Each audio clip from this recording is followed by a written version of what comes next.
What would you do if the birds you were looking after started revealing his secrets? Well, that's what happened during this house sit, and it all started in apartment 3C. This one started with a message from Marcel. Yes, that Marcel. Marcel had that way of talking like he'd already been mid-sentence for hours, even if you'd just walked into the room. He said he needed someone to watch his birds. Just two talking cockatiels, Banjo and Milo, for a weekend house sit. Simple, right? Just 2 nights. Banjo and Milo, I remembered them, loud, slightly unhinged, and trained to say the sort of things that stuck in your brain far longer than you'd like. One time when I still lived there, Marcel had them sunbathing out on the balcony in their cage. I walked past just as Banjo shrieked from the top of his lungs, "Marcel wears G-strings to Pilates," which, frankly, is not something you expect to hear screamed across a courtyard by anyone, let alone a bird. I kept walking, looked up at Marcel, who awkwardly gave me a thumbs up. And of course, he was still at Rose Court. Rose Court was a brick apartment block in Sydney's northern suburbs. It was about 10 stories high with 4 apartments on each floor. That's 40 units, 40 chances for something weird to be happening behind a closed door at any given time. It had an odd mix of residents, retirees with strong opinions about hallway etiquette, young couples with 1 or 2 shrieking kids, a few working professionals like me, and everyone else in between. It was friendly but weird. Rose Court had that effect on people. The building just absorbed oddities like mould in ground, built probably sometime in the 60s, probably when asbestos was still considered a charming design feature, with a stairwell that echoed like it was trying to remind you of something you'd forgotten. I used to live there years ago. My lease started on a Monday. The Sunday night before, the man who was in the apartment above mine went over his balcony. No one ever said much about it. Some whispered it was an accident. Others whispered it wasn't. He landed on the concrete driveway below. I heard he was in a coma for weeks. Eventually, his family came and moved out his things. Quietly, just cardboard boxes, furniture, and a trolley with a wheel that squeaked all the way down the hall. It wasn't until later I found out he was Marcel's cousin. According to Heather, the local gossip, Marcel had been up there that night too. She said she'd heard them arguing about something that didn't belong to him. She never elaborated. She just said it in that cryptic Heather way, as if we should all be grateful she even spoke. Some people thought she made it up, but others didn't. The guy that I used to call Ouija board guy lived directly underneath me when I was at Rose Court. Always up late, always watching, always weird noises and voices coming from there in the early hours. It was no secret he'd be drinking by 10 a.m, sometimes earlier if the forecast looked bleak enough. He greeted me once in the lift with a Ouija board tucked under one arm like it was an umbrella, and a thermos under the other, asking if I ever talked to the ones beneath the tiles. After that, I was always a little nervous that whatever he conjured up in the middle of the night with that Ouija board would float upwards and seep through the floor and into my dreams. He treated conversation like performance art. After I moved out, he'd apparently swapped apartments and he now lived directly under Marcel. according to the building grapevine, aka Heather. He was also seen on the floor above the night Marcel's cousin went over the edge. No one can say for sure. By the time I moved in, the only sign anything had happened was a replaced railing. Even then, I remember thinking, this place doesn't seem to forget things, it just waits for someone new to walk in. Still, I figured I'd be fine. 2 nights, familiar territory, the birds would be easy. Famous last words. When I arrived on Friday, Marcel left the key in a lockbox secured to the railing outside his door. One of those clunky grey ones you scramble shut like a child-proof pill bottle. Once I got inside, there was a note left for me on the bench. Hey Sash, birds are fed at 6. Don't talk to Heather if you can avoid it. Back Sunday. Thanks again, you're a gem. Heather's place was 2 doors down. She'd been a menace since the first day I'd moved in. It was common knowledge she was like that with everyone. There was a communal laundry on every floor, and it was no secret she'd do things like stop your washing mid-cycle or remove your clothes from the dryer and dump them on your doorstep like she was returning stolen goods. She monitored bins like they were state secrets, and her favourite pastime was writing passive-aggressive little notes and leaving them under your door. Another time she yelled at a friend of mine for walking too enthusiastically, if there's such a thing. And one day when a plumber parked in her car spot for 5 minutes, despite her not even having a car, she typed up a 3-page complaint and taped it to his windscreen. And then there was the fish incident. There was a rumour that someone once stuffed a fish carcass into her letterbox. Apparently it had been in there for days, Sydney summer heat and all, until she opened it and promptly collapsed. God knows what kind of vermin had rallied in there. She was found beside the letterbox. Paramedics were called. People said it was the shock from the stench. I never knew if it was 100% true, but then Heather had a way of making enemies. Inside Marcel's flat, it smelt like fresh washing and a hint of mothballs. Like Marcel had tried to keep it pleasant, but the building itself had other ideas. And the view, well, the view was to die for.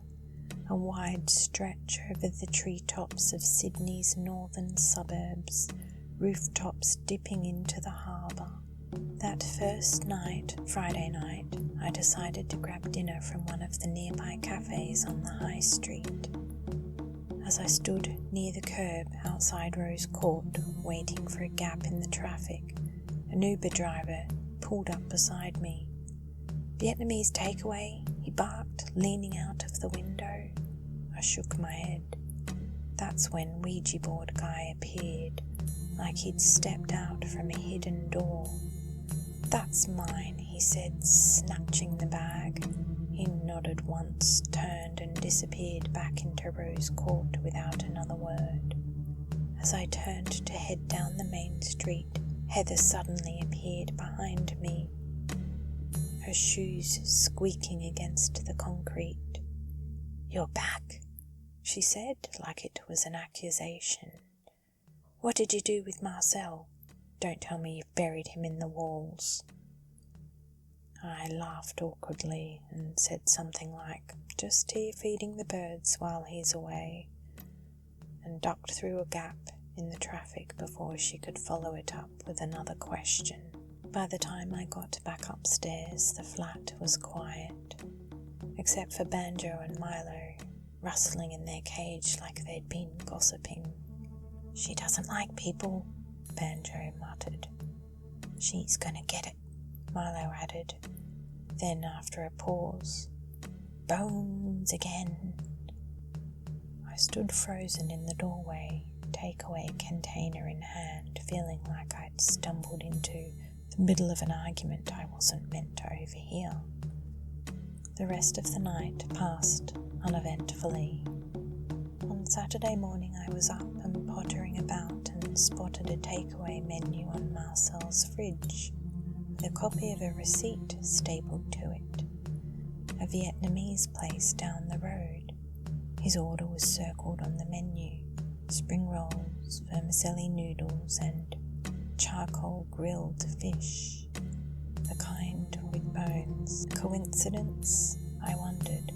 Was Marcel the one leaving fish bones in Heather's letterbox? I thought back to one of their many feuds. Heather had once accused Marcel of stealing her potted basil from the communal garden downstairs. Marcel retaliated by trimming her roses back to nearly ground level for safety. She reported him to Strata over noise complaints, and he responded by giving Banjo a new phrase to yell at her every time she passed. As I stood looking out to the sprawling views over Sydney, it was hard not to hear Milo's whisper again, "Keep the bones for the mail." By midday on Saturday, I decided to go for a walk down to the beach, trying to shake off the weirdness of Rose Court. I took the lift down, nodded at a man in socks and Crocs in reception, and pushed out through the front door. I stopped in my tracks, half giggling as I saw Heather's shoes, her signature white orthopedic sandals with those little built-in gel pads, scattered across the driveway like they'd been kicked off in a tantrum.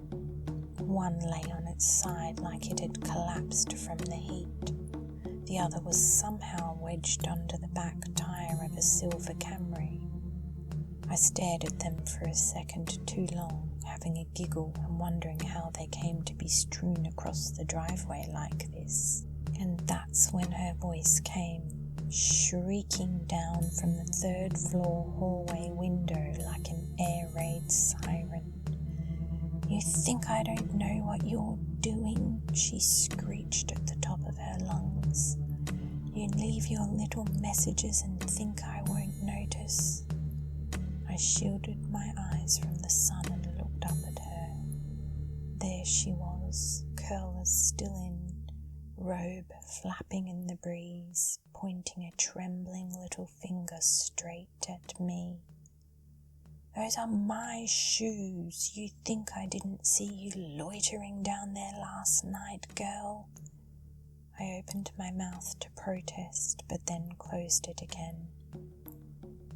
Honestly, I wouldn't have put it past her to have tossed them there herself and sat by the window all morning, just waiting for someone to stop and look. I gave a polite wave and kept walking, pretending I hadn't heard a thing she'd said. Behind me, her window slammed shut with a vengeance. In the early hours of Sunday morning at 2:30 a.m, the fire alarm went off, shrill and echoing through the night and concrete like it meant business. I threw on a hoodie, grabbed the birds in their cage and joined the other residents, trickling out onto the footpath. Pyjamas, robes, bewilderment.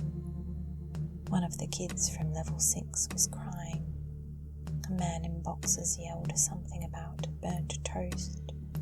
Heather was in her curlers and dressing gown, glaring at everyone like we'd planned it. Banjo and Milo started chirping strange things at her from inside the cage. "Heather's got mail, Heather's got mail. Don't trip over, Heather." Banjo and Milo were in full flight, figuratively speaking. "Evacuate, evacuate," Banjo shrieked, wings flapping. "Fire up the rice cooker," Milo followed, slightly off script. People glanced at the cage like it was broadcasting official updates. Heather pointed her finger accusingly. "This is harassment. They're trained by Marcel, I know it." Banjo leaned into it. "Heather did it. She strikes again." "Oh, for heaven's sake," Heather snapped, jabbing the air with a finger. I haven't cooked a thing since 1998. A woman in a leopard print robe muttered to no one in particular. Honestly, wouldn't put it past her to set a distraction just to check the mailboxes. Or bins, someone else added. She loves those bins. Milo perked up again. Bin bandit, bin bandit. Heather clutched her dressing gown tighter. You wait till Marcel gets back, she hissed at me. He and his bloody circus can explain this. Banjo tilted his head. Heather's got secrets. I do not, she bellowed in return. And even if I did, birds don't get to comment on them. The fire truck eventually arrived. They didn't find any fire, but they did find something odd wedged behind a meter box in the basement. A smouldering paper bag filled with chicken bones and incense sticks. The whole situation was chalked up to kids messing around, but Heather muttered something about it being a targeted message. She stormed off before the fire chief could ask any follow-up questions. The whole thing had less kids messing around energy and more low-budget basement witchcraft vibes. Frankly, the weird thing was that it was usually Heather's apartment you'd smell incense burning from, sandalwood wafting out from under the door like it was trying to escape.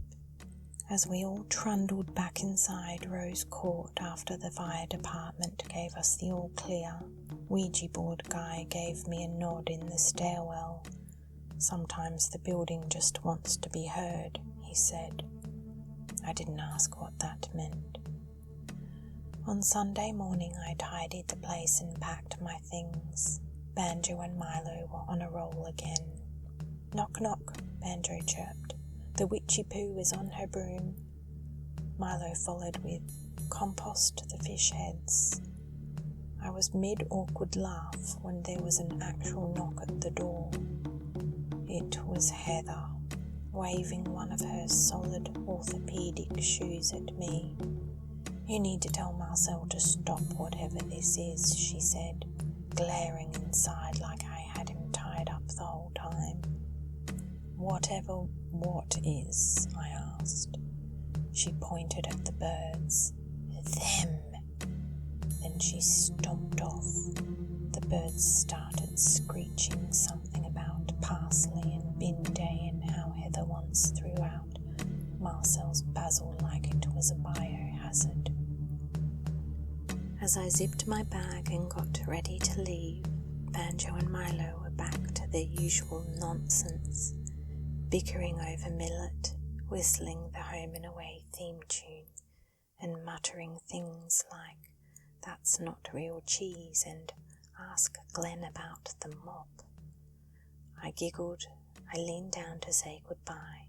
Banjo tilted his head, blinked and said, almost too casually to me, Heather never paid for the window. I blinked. I caught myself asking back, what window? He just fluffed his feathers and started preening. Milo gave a low chuckle and said, we know everything. I locked the door and left before they spilled any more tea. As my time at Rose Court came to an end and I let myself out of Marcel's, I left the key in the lockbox. Heather was already back outside, pointing her phone at something on the footpath and muttering like she was building a case file. As I passed, she narrowed her eyes at me. If he thinks this is funny, he's got another thing coming, she snarled. I'll let him know you said that, I said, and quickly kept walking. As I got to my car and put my bags in, I glanced up at Rose Court one last time. The window of apartment 3C was open, just a sliver. Then, clear as anything, Banjo shrieked at the top of his lungs. Marcel wears G-strings to Pilates. I giggled and turned and left. Because where there are neighbours, there's drama. And where there's drama, there's always a parrot ready to spill the tea.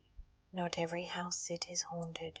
Some are just haunted by chaos. Fish heads, fire alarms, orthopedic inner souls, and a woman named Heather, who may or may not be the villain of her own soap opera. Some of my stories will be spooky, and others will be just pure domestic nonsense. All are based on the strange little truths I've collected while house sitting over the years, softly retold to you to lull you to sleep, one bedtime drama at a time. If you like your tales a little eerie and unsettling enough to keep the duvet pulled high, head over to my channel and look out for spooky tales by a house sitter. Thank you for listening to Domestic Dramas by a House Sitter, inspired by real events, softly spoken just for you. Until next time, good night.